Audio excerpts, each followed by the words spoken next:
everyone. Previously, we have discussed the basic concept of greatest common divisor. In this section, we will go through two propositions for greatest common divisors. The purpose of presenting these propositions is twofold. First, it provides us with examples of proving greatest common divisor related statements using its definition. Second, the consequences of these propositions themselves are very important for subsequent applications. We will start from the first proposition. The first proposition states that given arbitrary integers a and b, for any integer k, the greatest common divisor of a and b is equal to the greatest common divisor of a minus kb and b.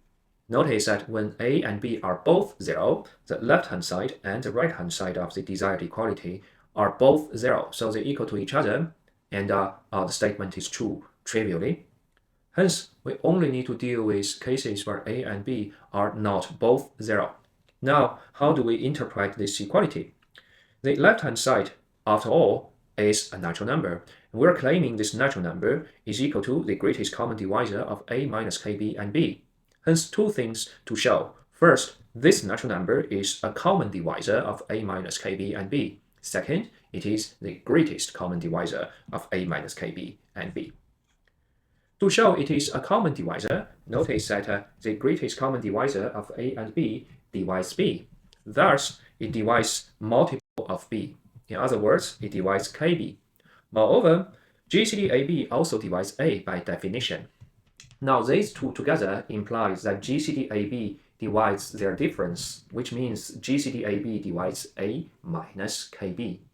Now that GCD-AB divides a minus kb, moreover, from definition, we see GCD-AB divides b as well.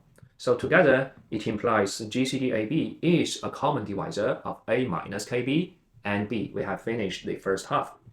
Now to show it is a greatest common divisor, assume that d is another positive common divisor of a minus kb and b. Notice that d divides b since it is a common divisor. This implies that d divides kb. Moreover, we already see that d divides a minus kb from the definition of common divisor. Hence, together, it means d divides their sum. We see d divides a by consequence. We also know that d divides b. So now we see that d is indeed a common divisor of a and b. Thus, by definition, d is less than or equal to the greatest common divisor of a and b. This finishes the proof. The second proposition claims the following. You see that when a and b are not both 0, their greatest common divisor is not 0 neither.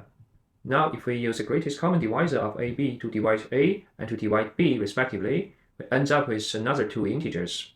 We claim that the greatest common divisor of these two quotients is equal to 1. Again, we got to show that 1 is a common divisor for these two quotients. Moreover, 1 is the greatest natural number that divides both of them. To facilitate our discussion, let us denote by a prime and b prime the corresponding quotients respectively. Notice that a prime and b prime are both integers.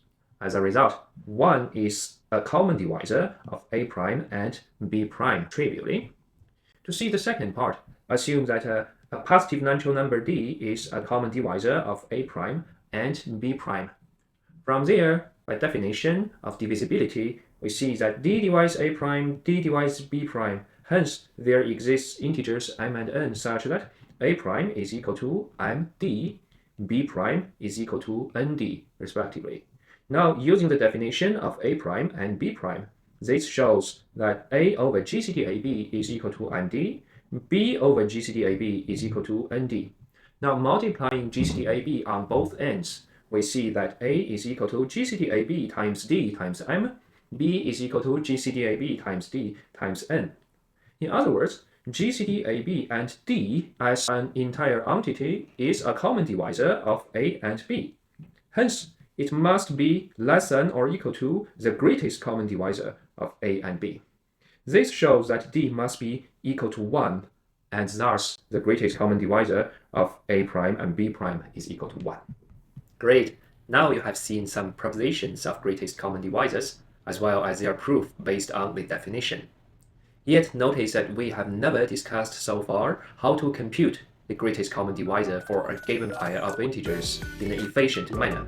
We will deal with this topic in the coming sections, namely the Euclidean algorithm.